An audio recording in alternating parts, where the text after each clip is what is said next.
저희의 중심이 되어 다시 주님이 기뻐하시는 모습으로 회복하기를 원합니다.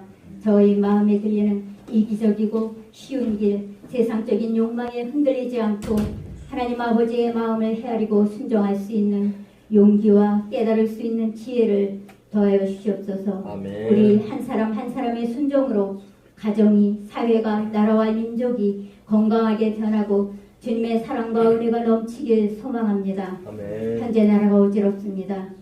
미 중의 강대국들이 여러 모양으로 압박하고 북한은 도발을 일삼고 있는 이때 국민의 마음이 하나 되고 위정자들이 당례 당략을 위한 북한 이기심을 떠나 합심해 나라의 어려움을 극복해 나가 정치가 안정되고 경제가 회복되게 해 주십시오. 아멘. 북한 주민에게도 속히 자유가 주어지고 마음껏 아멘. 예배할 수 있는 평화 통일을 주님께서 이루어 주시옵소서. 아멘. 이 시간도 세계 곳곳에 나가 헌신하는 선교사님들이 뿌리는 그 복음의 씨앗이 생명을 살리는 열매가 있게 하시고 어렵고 힘든 환경에서도 주님만을 바라볼 때 소망을 갖고 이겨낼 수 있는 힘을, 용기를 주님께서 허락하여 주시옵소서. 아멘. 우리가 선교사님들을 위해서 간구할 때마다 외면치 마시고 응답해 주셔서 선교의 아름다운 열매들을 맺혀지기를 원합니다. 아멘. 이 시간도 캄보디아로 80차 선교를 떠나가 계신 김정주, 박효철 목사님과 남지연 자매의 남은 일정 가운데 주님께서 함께해 주셔서 성령의 역사로 위로와 회복과 치유가 일어나게 하시고 돌아오시는 그 순간까지 육신의 건강과 안전도 지켜주시옵소서. 아멘. 우리 기쁨찬 교회 주신 부산 복음화의 비전을 위해 기도하며 전도하기를 게을리하지 않도록 저희 모두를 사용하여 주시옵소서. 아멘. 모든 셀들이 활성화되어 생명이 살아나는 역사가 있기를 소원합니다. 아멘. 이렇게 추운 환경에 보호받지 못하고 몸과 마음의 질병으로 어려움 속에 있는 분들을 보호해 주시고 회복시켜 주시길 바랍니다. 아멘. 영혼의 밤 속에서도 길을 잃지 않고 주님의 밝은 빛으로 인도해 주시옵소서. 아멘. 이 시간 특별히 병마로 힘든 성도님들에게 치료의 강소를 비춰주시기 원합니다. 아멘. 조기현 집사님 다시는 암세포가 활동치 못하도록 이 시간도 성령의 불로 태우시고 그리스도의 아멘. 보혈로 씻어주셔서 아멘. 건강을 속히 회복할 수 있도록 하나님 은혜를 베풀어 주시옵소서. 아멘. 또한 수술받고 치료 중인 우리 조용은 집사님 수술 부위 통증을 없애주시고 두통이 없고 잘 소화되어서 그 수술 부위가 빠른 쾌유가 있게 하심으로 건강케 하여 주시옵기를 간절히 바라고 원합니다. 아멘. 하나님이지만 안수 집사님 또한 눈도 주님의 피 묻은 손으로 만져주셔서 아멘. 다시는 건강한 눈으로 회복할 수 있도록 도와주시고 아멘. 우리 성인신 사모님 3차 신경통으로 고통받고 있습니다. 주님께서 치료해 주셔서 통증이 사라지고 모든 근육과 신경이 부드러워져 건강을 회복할 수 있도록 하나님 아버지 은혜를 베풀어 주시옵소서. 아멘. 이 시간 말씀 전하시는 우리 이상교 목사님에게 지혜와 강건함을 더해 주세요. 노년에도 청년과 같은 강건함으로 아멘. 하나님께서 하시고자 하는 그 뜻들을 모두 이루어드리고 부하들이 잘 가르침받아 하나님 나라와 이 땅에 건강한 일꾼들로 세워질 수 있도록 하나님께서 붙들어 사용하여 주시고 날마다 은혜로 채워주시옵소서. 아멘. 오늘도 봉사의 자리에서 수고하시는 분들에게 주님과 동행함으로 생기가 넘치며 기쁨이 있기를 원합니다. 늘 기쁨 찬양대에게 복을 내려주시고 성령으로 충만하여서 찬양을 이끌고 아멘. 또한 이 시간 함께 찬양하는 우리 속에도 하나님 마음을 다해 찬양하는 귀한 시간이 되기를 원합니다. 아멘. 말씀으로 역사하시는 주님, 이 시간도 우리의 마음을 엽니다. 우리 속에 임재하여 주셔서 우리의 삶의 모습들이 새롭게 빚어져 변화되어지고 하나님 기뻐하시는 뜻대로 살아갈 수 있도록 하나님 도와주시옵소서. 아멘. 다시 오실 주님을 기쁨으로 맞이하길 원하며 우리를 구원하시기 위해 이 땅에 오신 예수 그리스도의 이름 받들어 기도드리옵나이다. 아멘.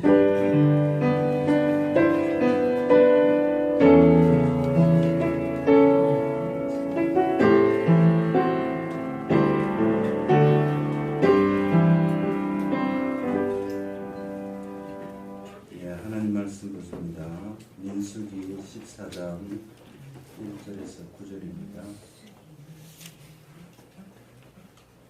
민수기 14장 1절에서 9절까지 교독하십니다.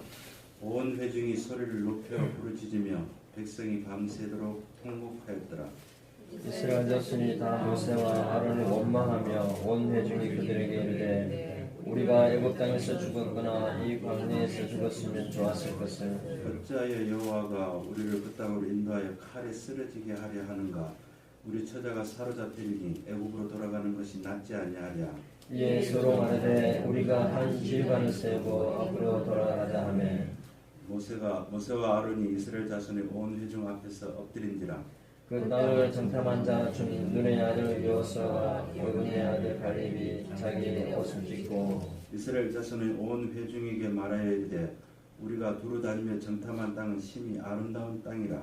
여호와께서 우리를 기뻐하시면 우리를 그 땅으로 인도하여 들으시고 그 땅을 우리에게 주시리라. 이는 과연 흙과 꿀이 흐르는 땅이라. 다 같이 봉독하겠습니다.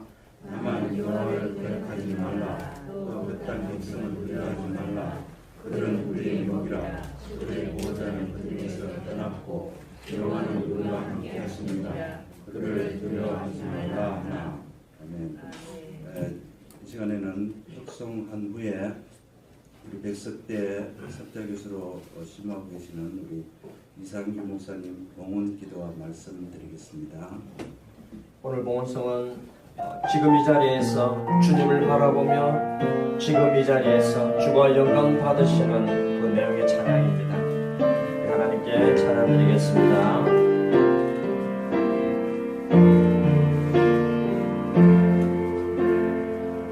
둘러봐도 보이지 않고 막혀버린 삶의 현실들 가슴 속에 시린 눈물과 두려움에 지쳐버린 내 삶 아픔 속에 서 있는 내게 안타까워 손 내미시네 눈을 뜨니 주님 계시네 나를 안고 그의 길로 날 인도하시네 지금 이 자리에서 주를 바라보며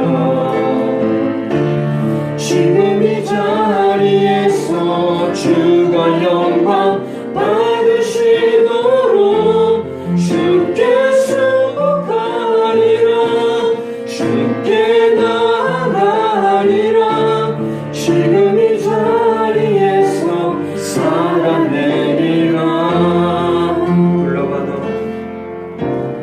둘러봐도 보이지 않고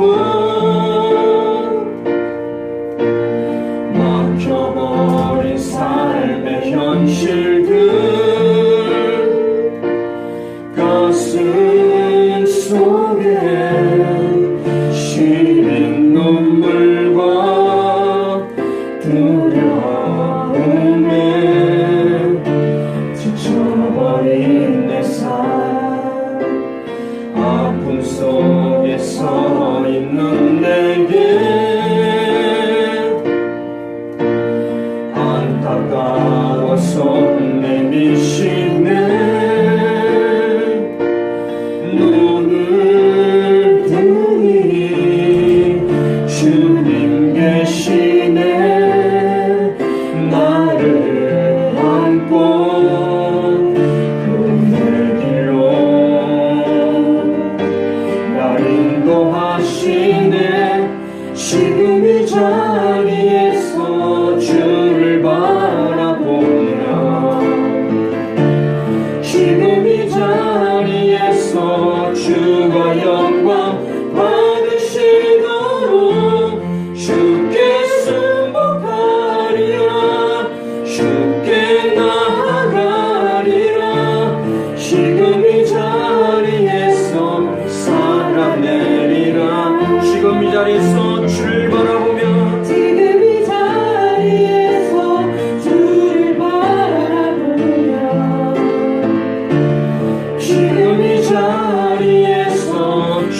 주가 영광 받으시도록 주께 승복하리라 주께 나아가리라 지금 이 자리에서 살아내리라 주께 승복하리라 주께 승복하리라 주께 나아가리라 지금 이 자리에서 살아내리라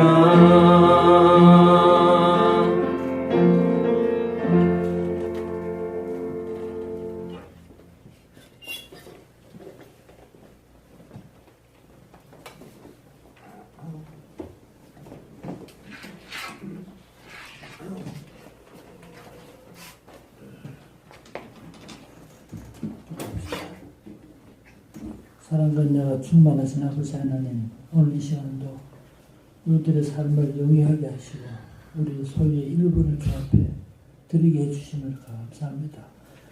드린 것은 비록 적은 것이라 할지라도 주님을 향한 우리들의 사랑과 우리들의 믿음과 우리들의 고백으로 드렸사오니 이 물질이 하나님의 나라와 교회에 유용하게 사용될 수 있도록 은혜 베풀어 주시옵소서. 아멘. 날이 바뀌고 달이 바뀌고 해가 바뀔 때마다 감사의 제목 많은 성도들 되게 하시고 우리 가정과 일터와 직장과 사업 외에 주님께서 복을 주셔서 주님의 은혜가 충만한 결실이 충만한 우리들의 현장이 되게 해 주시옵소서.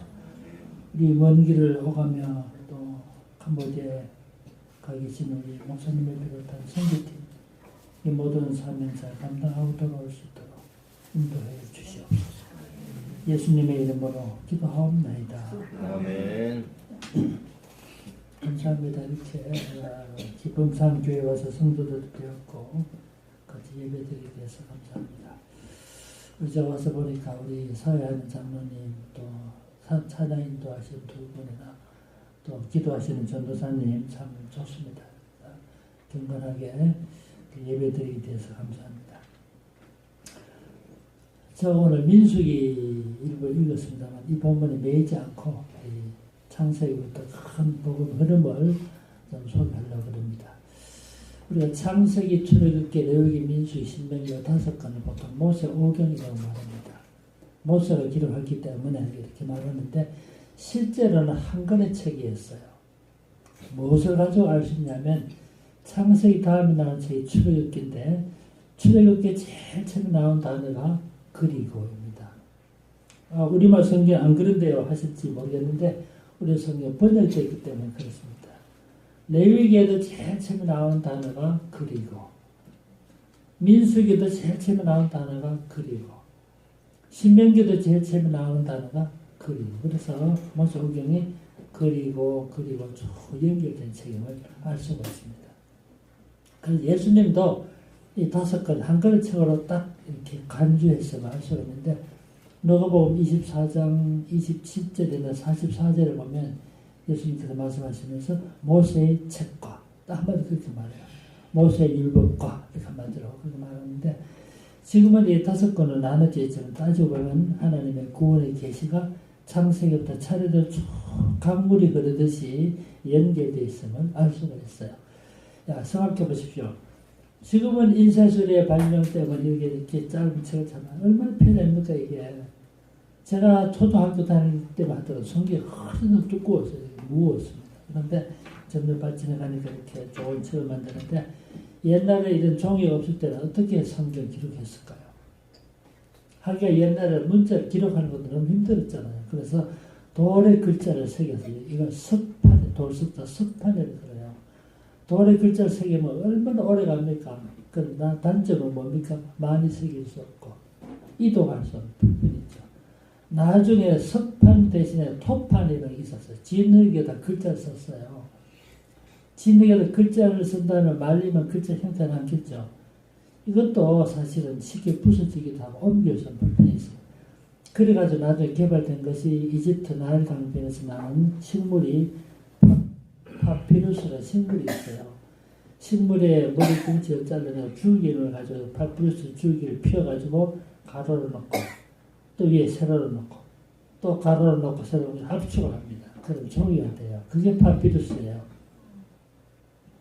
이집트에서 생산되는데 외국에 많이 팔아서 돈 많이 벌었어요. 그때. 그 파피루스에다 성경을 기록했어요. 참 값도 싸고 옮기 쉽고 편리합니다. 그건 한 가지 약점이 뭘까요? 이 파피루스가 식물로 만든 것이기 때문에 습도에 약해요.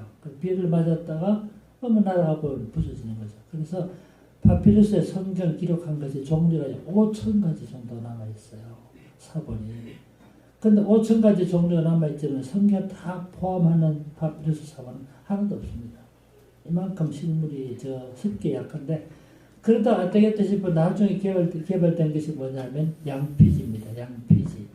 양에는 염소를 잡아먹고 그 가죽 가공해서 글자 쓰는 양피지 문서. 저는 그 외국에 양피지 문서 봤는데 이야 너무 좋더라고요. 이게 뭐 신문지 접은 요한 정도 그거 막 글자 써놨는데 이야 그거는 뭐 우리 경상도 말로 만년 굿자입니다.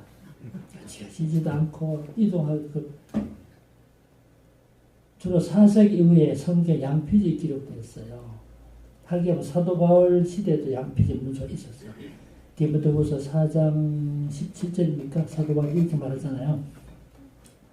네가 들어와 가부의 집에 든 겉옷을 가지고 오고 책은 특별히 가죽 종이에 쓴 것을 가져오라. 말한 적 있죠. 그 가죽 종이가 바로 양피지 문서예요. 기록된 구약을 말했던 거죠.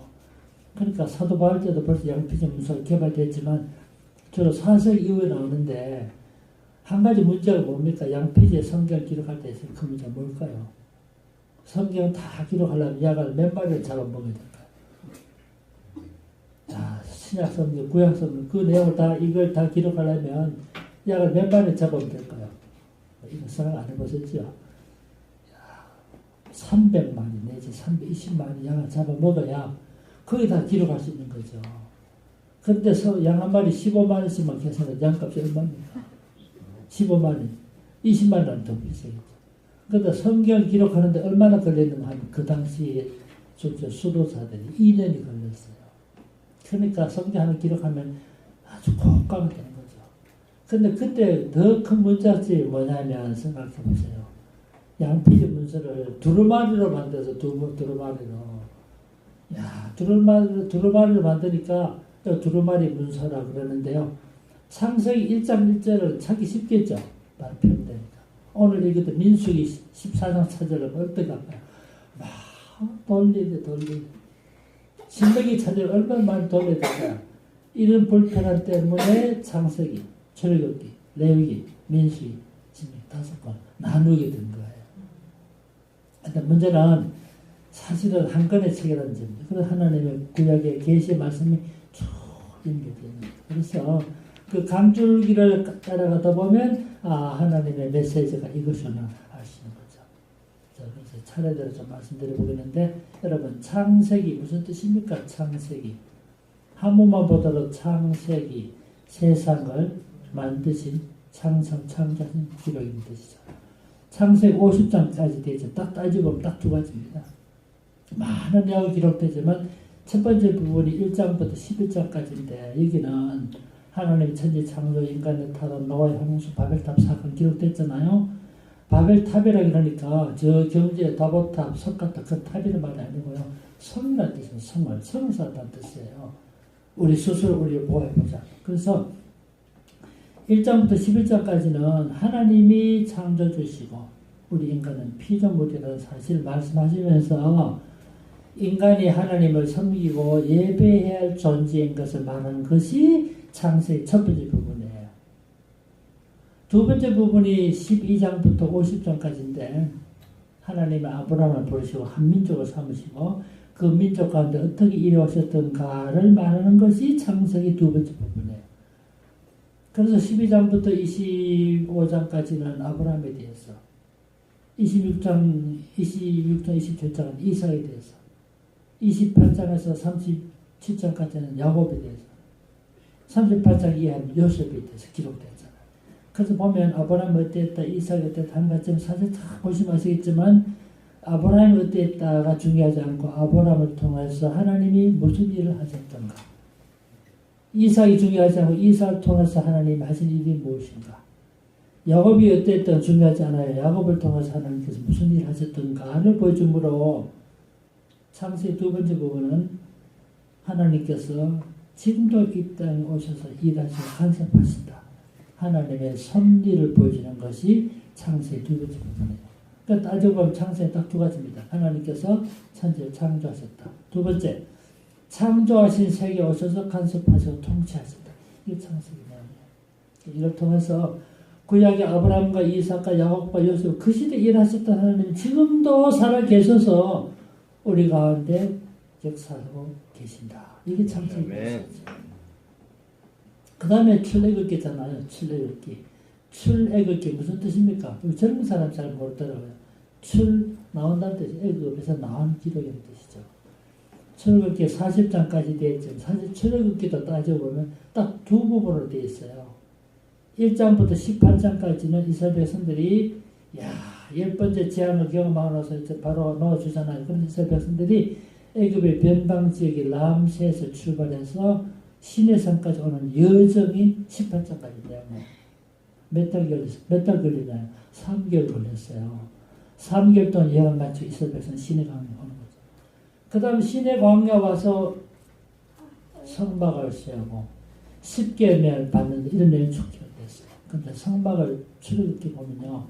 정말 읽기 어려운 부분이 있어요. 그러면 성막에 관한 부분이 거의 12장에 걸쳐서 나와요. 그러니까 출애굽기가 40장까지 된 책인데 거의 3분의 1이 성막에 관한 이야기가 나와요.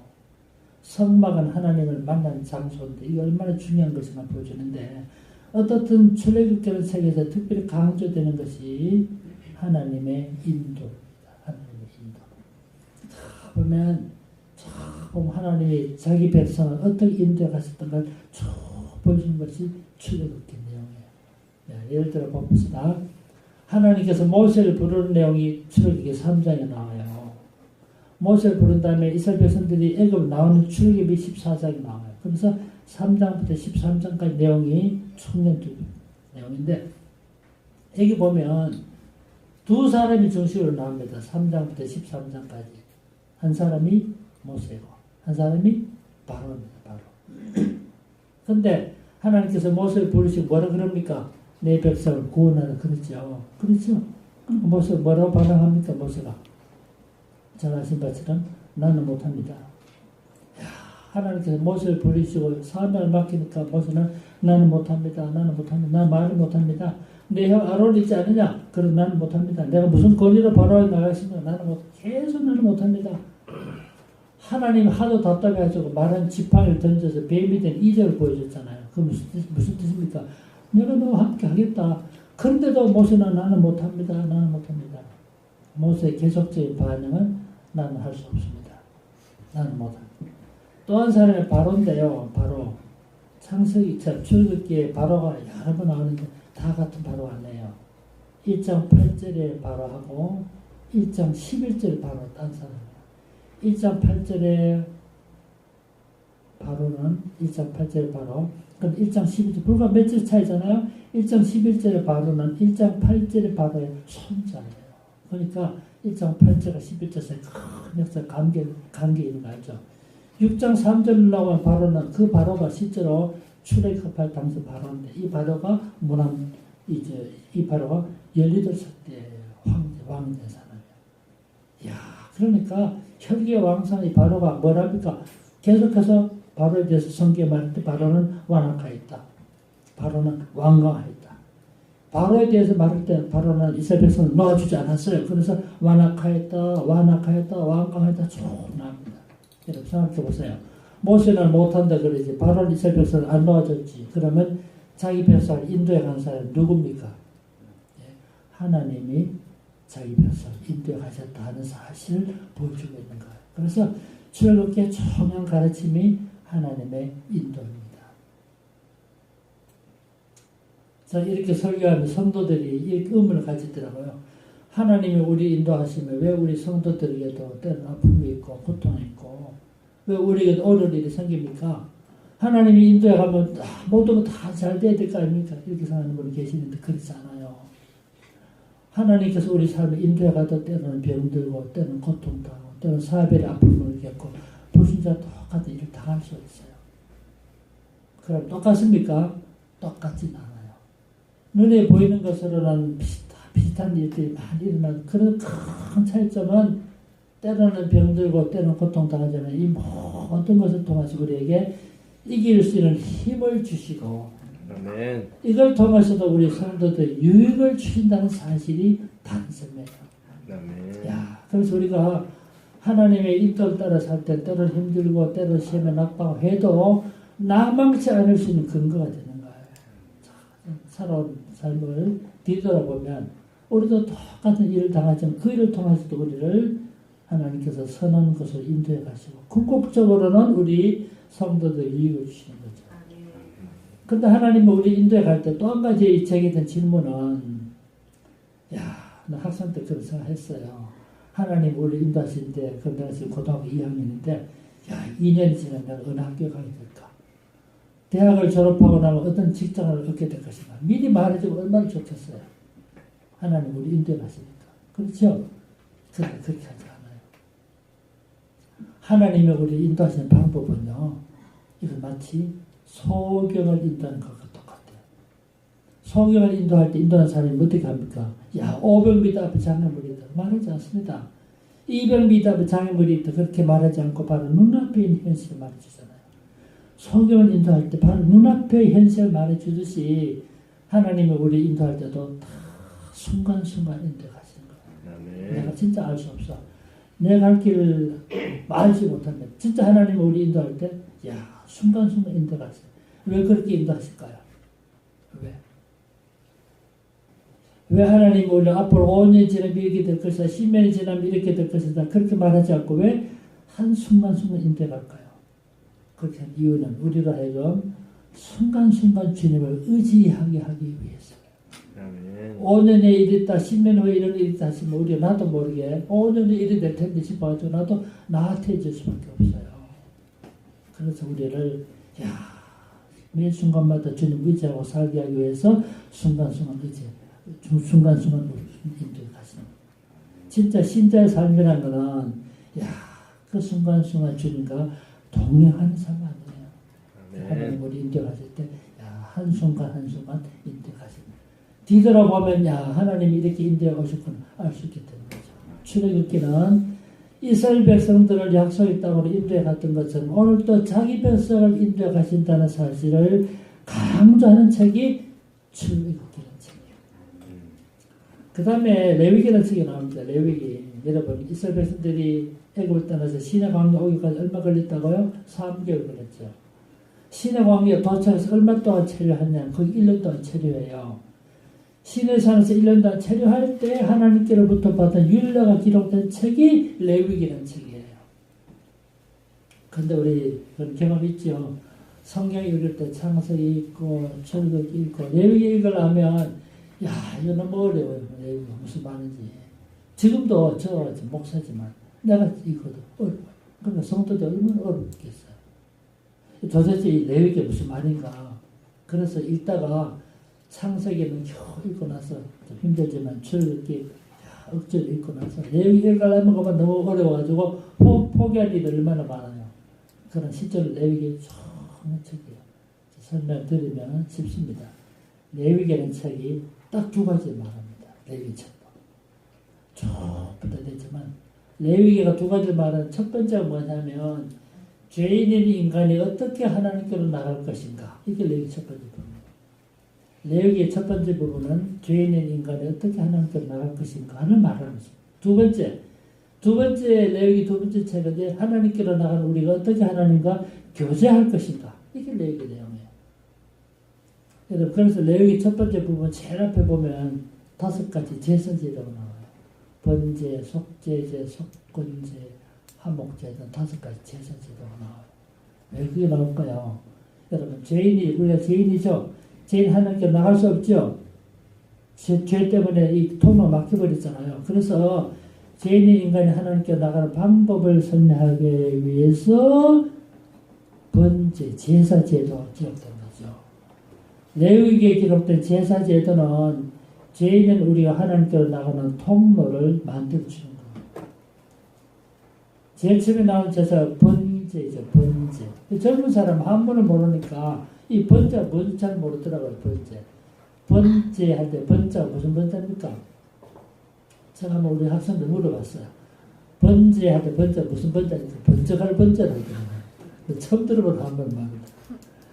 번제 할 때 번, 태울 번, 구울 번. 그래서 번제는 말은 태워서 드리는 제사라는 뜻이에요. 번제가. 영어 burnt offering 그러잖아요. 야, 봅시다. 우리가 죄인 때문에 하나님께 못나가니까 나를 대신해서 희생 제물을 드립니다. 그 제물이 양이잖아요. 그러면 그 제물의 물이 제사에 손을 얹어요. 레위기에 나온 내용 아닙니까? 손을 얹는다는 말은 무슨 뜻이냐? 우리 모든 죄를 이 동물에 전가한다는 뜻이 있어요. 근데 동물을 잡은 다음에 죽여서 완전히 태워버립니다. 완전히 태운다는 말은 완전한 헌신을 의미해요. 그래서 이 함께 위로 올라가게 만드는 제사가 번제는 제사예요. 이 제사를 통해서 우리 뭐를 보여줄까요? 앞으로 예수님이 오셔서 우리를 위한 온전한 희생 제물이 되실 것을 미리 보여준 거예요. 이게.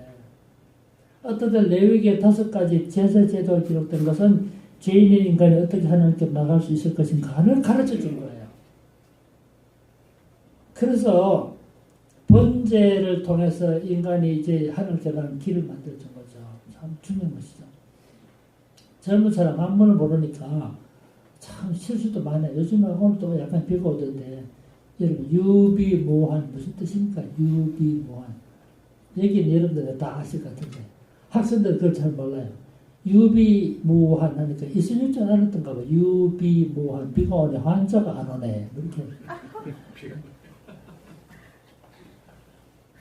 부산에 주황도에 식당이 있어요. 그 식당 주인이 요즘 젊은 사람 한문을 모른다고 그 식당 안에다가 사자성어 있잖아. 사자성어를 나한테 바꿔서 오늘은 그날부터 사자성어가 뭐냐면 새옹지마, 새옹지마, 경계새, 늙은이 옹갈지마, 새옹지마. 근데 그날에 대학생 남녀가 식사를 갔답니다. 그래서 여자 아가씨가 쳐다보니까 뒤에는 갈지 말마, 지마는 읽을 수 있게 앞에 못 읽어가지고 남자친구 물었어.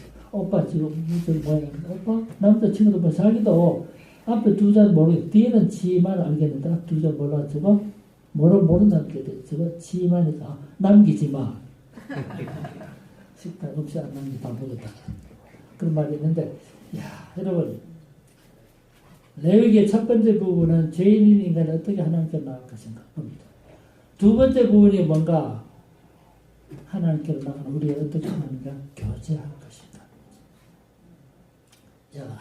어떤 것이 하나님과 교제하는 것입니까? 성경 읽고 말씀 묵상하고 말씀 듣고 설교 말씀 듣고 정말 좋은 하나님과 교제죠. 또 한 가지 교제가 뭡니까? 또 한 가지가 기도에 힘쓰고 기도를 통해서 하나님 교제하는 거죠. 그래서 말씀과 기도가 하나님과 교제하는 것입니다. 그런데 이것보다 더 중요한 것이 있어. 하나님과 교제. 그것이 뭐냐면 말씀대로 사는 거예요. 하나님과 교제하는 것이 뭡니까? 그 말씀대로 사는 것입니다. 예컨대 성경 열심히 읽고 말씀 들으면서 그렇게 말씀도 살라고 노력하지 않으면 그거는 하나님과 교제를 이루어져도 볼 수 없어요. 진짜 정말 하나님과의 깊은 교제라는 것은 그 말씀도 사는 거예요. 그래서 레위기 두 번째 부분은 가나안 땅에 들어가서 이렇게 사십시오라고 하는 여러 규례들이 기록되는 거예요. 그래서 레위기 첫 번째 부분은 제사 제도가 나오고 그 다음에는 가나안 땅에 들어가서 이렇게 사십시오라고 하는 규례가 기록되는데 그 규례는 따져보면 이렇게 하라는 적극적인 지시 명령과 하지 말라는 부정, 하지 말라는 명령이 기록된 거죠. 그래서 레위기 후반부에 많은 규례가 기록된 것은 그렇게 사는 것이 하나님과 교제하는 것을 가르치기 위해서 기록된 거예요. 그런데 그 규례들 보면 속으로 성경 읽으면서 저도 그런 생각했어요. 야, 이거 진짜 하나님 무섭다. 하나님 책망하시고 징벌하시고 심판하신 하나님이구나. 물론 그것이 없는 건 아니에요. 그러나 실제로 자세히 보면 성경이 기록한 규례들은 약자 보호법이에요. 약자를 보호하시는 하나님. 우리 시간이 오늘 신명기까지 말씀드릴 생각했었는데 시간이 많이 갔기 때문에 다 말씀드리고 오늘 제가 보는 레위기까지만 말씀하고 마치려고 하는데요. 레위기 후반부에 보면 가나안 땅에 들어 이렇게 40일 규례들이 있잖아요. 다 따지고 보면 약자 보호법이에요. 한 가지 예를 들어볼게요. 그러면 이런 것이죠. 너희들 가나안 땅에 들어가서 농사 지을 때 어떻게 했습니까? 농사 지을 때 추수하면 다 걷어가지 말고 일부를 남겨두라 그랬죠. 기억나시죠? 그게요. 성경 몇 번 나옵니까? 그 명령이 3번에 기록됐어요. 레위기 19장, 레위기 23장, 신명기 24장 같은 말씀 3번이나 나와요. 가나안 땅에서 농사 지을 때 다 걷어가지 말고 일부를 남겨두고 포도원 과실 딸 때도 다 따지 말고 막 일부를 남겨두고 무화과 나무에 과실 딸 때도 다 따지 말고 일부를 남겨두라. 왜 그렇게 했을까요? 왜? 고아나 가부나 토지가 없는 사람, 나그네, 외국인, 여행자들도 살아갈 수 있게 하기 위한 하나님의 사랑의 표현이에요. 저는 그거 읽을 때 정말 감동이 오더라고요. 야, 농사 짓고 나서 일부러, 몰라서 아니, 일부러 남겨주는 거예요. 그 수술을. 왜요? 농토 없는 사람도 그 추수의 기쁨에 동참하게 하기 위해 하나님의 따뜻한 사랑의 배려를 이루기 위해. 그러고 보면 너무 감동이 돼요. 펄벅이라는 분 아시죠? 펄벅. 노벨 문학상 받은 펄벅의 부모님이 중국에 선교사였잖아요. 선교사 딸로 태어나기 때문에 중국에서 살다 보면 중국의 역사도 알고 문화도 알고 언어도 알게 된 분 아니에요. 이분이 나중에 데이지라는 소설 써서 노벨상 받은 분이잖아요. 그분 우리나라 왔잖아요. 우리나라 왔을 때 그때 가을인데 가을 거질 끝내고 다 이 뭡니까 소달구지에다가 나라가 싣고 집에 돌아오는데 우리도 농촌에 살았기 때문에 다 알죠. 주인은 맨몸으로 다 가자고 자기도 지게 지고 가는 거야. 그걸 펄보 여사 보고 감동을 받았대요. 야, 말 못하는 동물에게만 과도한 짐을 지고 주인은 빈몸으로 가지 않고 주인도 다 땀을 흘리면서 지게 지고 가는 걸 보고 그 고통을 아픔을 동물과 나누는 것을 나누는 걸 보고 감동을 받았다. 그래서 이분이 한국을 좋아하게 됐어요. 두 번째로 한국 왔을 때 그때 이제는 한국 왔으니까 역사에 깊은 경주를 한번 가보자. 그래서 조선일보 논설위원회 때 이규태 선생하고 경주를 갔다고 하잖아요. 경주 갔다 오면 참 안강을 지나가는데 그때도 가을이었는데 집안에 한국 사람 그 집안에 감나무가 있는데 감을 다 안 따고 위에 몇 개 남겨주는 거죠. 그래서 펄보에서 물었대요. 왜 저 감도 안 따고 하는데 남겨놨습니까? 저게 까치밥입니다. 그 말 듣고 펄보에 감기 같더라고요. 야, 한국 사람들 가난하게 살면서도 감 다 한다고 동물들도 새들도 겨울에 먹고 살려고 또 남겨두는 배려 그리고 감동받았다. 진짜 레위기에 기록되어 보면 참 중요한 것이 배려. 농토 없는 사람, 토지가 없는 사람, 과부들도 그걸 다 이삭을 주고 포도원에 남기던 포도를 가지고 살아가시다 하셨던 하나님의 사랑의 배려. 그래서 야, 하나님께서 가나안 땅에 들어가서 이렇게 지키를 명하신 그 규례를 보면 약자 보호법이에요. 그렇게 그걸 지킬 때 그것이 바로 하나님과 참으로 교제하는 것을 보여준 거죠. 몇 가지 사례가 되어 있지만 이 정도 말씀드리겠습니다. 레위기는 딱 2가지 말입니다. 죄 있는 인간이 어떻게 하나님께 나갈 것인가. 두 번째로 하나님께 나간 우리가 어떻게 하나님과 교제할 것인가 말씀하고 있는 거죠. 그래서 창세기를 통해서는 하나님께서 천지를 창조하셨고 두 번째로 창조한 세계에 오셔서 지금도 역사하시고 섭리하시고 역사를 움직이고 계십니다. 출애굽기를 통해서 그 하나님은 지금도 당신의 볕을 인도해 가십니다. 레위기를 통해서 우리를 하여금 하나님께로 나가는 길을 가르쳐 주셨고 그 말씀대로 사는 그것이 날마다 하나님과 교제하는 삶인 것을 보여주고 있는 겁니다. 우리 오늘도 내일도 이따 사는 날까지 믿음으로 사시고 하나님과 깊이 교제하시는 그래서 하나님의 사랑과 복을 누리시는 축복된 성도들 다 되시기를 주님의 이름으로 축원합니다. 네. 기도합시다. 사람들 내가 충만하신 아버지 하나님, 이 땅에 사는 날까지 우리를 인도하시는 주님의 인도를 따라가는 축복된 성도들 되게 해주시옵소서. 때로 우리 앞에 아픔도 있고 고통도 있고 말 못하는 아픔도 있지만 낭망치 않고 주를 바라보게